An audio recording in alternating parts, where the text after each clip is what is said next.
Okay, so now it's the day after I saw Harry Potter because I saw a really late movie and I was so tired last night.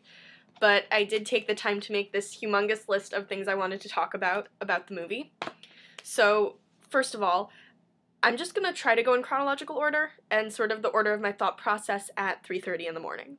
So, first of all, I really liked the way they aged all the characters at the beginning because, like, Uncle Vernon had gray hair and all of the members of the Order looked older because time has passed since the first movie.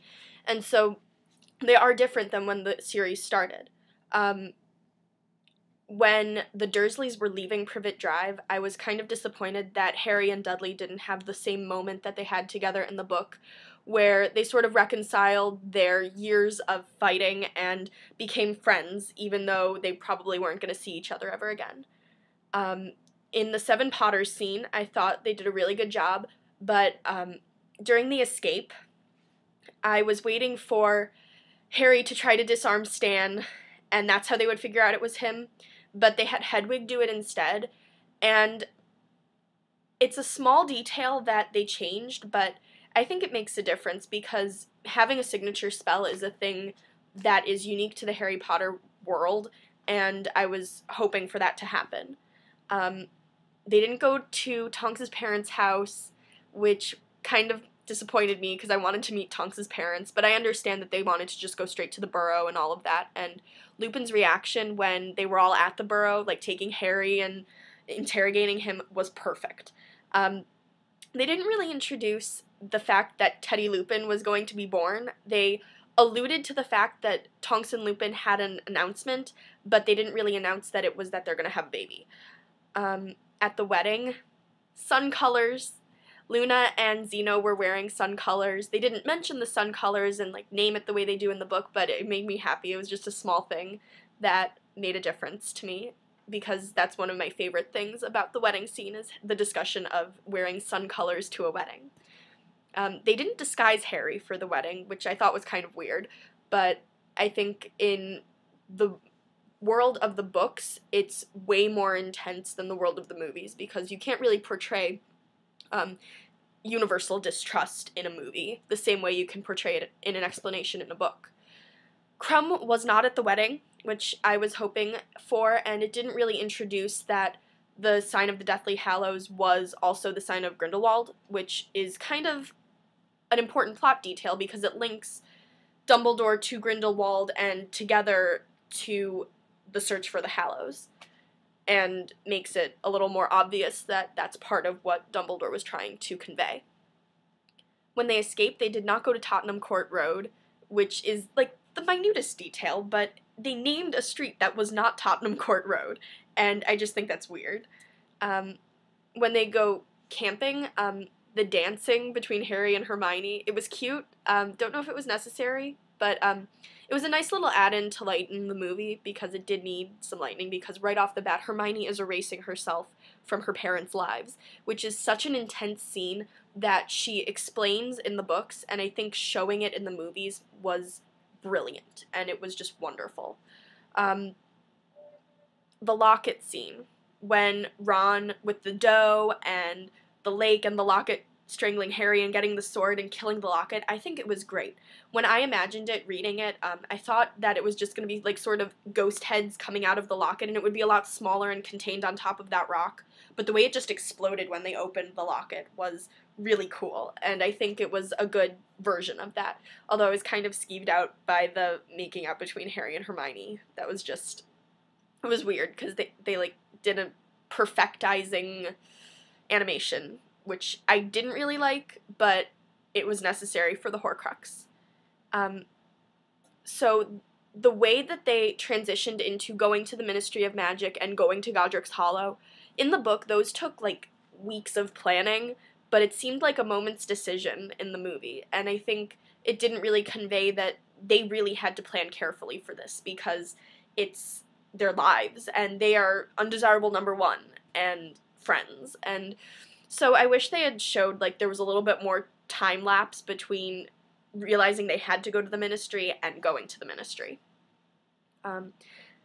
When they got back to the Burrow, the delivery of the holy joke between Fred and George was perfect. It was just how I wanted it to be, because I was expecting it, and I wanted it, and it was wonderful.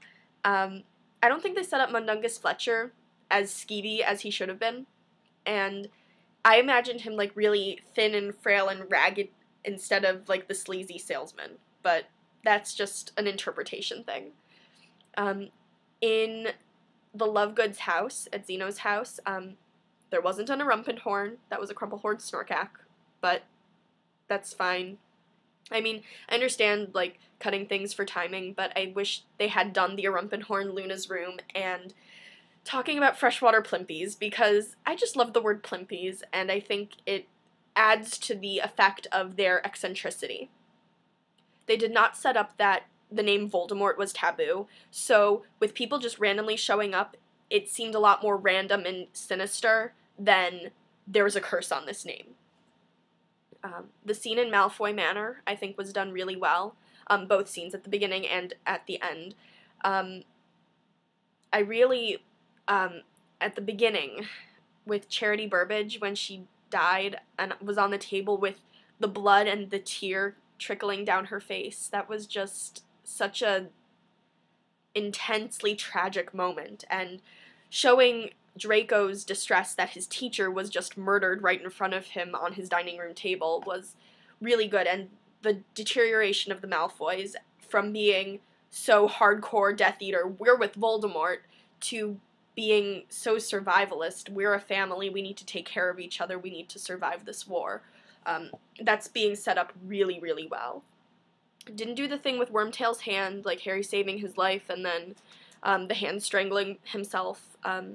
Was hoping, I mean, not hoping to watch somebody strangle himself. Like, Timothy Spall is a wonderful actor, and he would have done a great job with that scene, but I don't want to watch him die, but I wanted that bit of, like, what goes around comes around to be in this movie. Didn't really set up the corruption of Hogwarts other than the Death Eaters going onto the train and taking people, because the infiltration is much deeper, and I don't think that was portrayed as well as it could have been. Potter Watch was not set up. Ron comes back from running away and taps the radio looking for the radio show that his friends and brothers are on.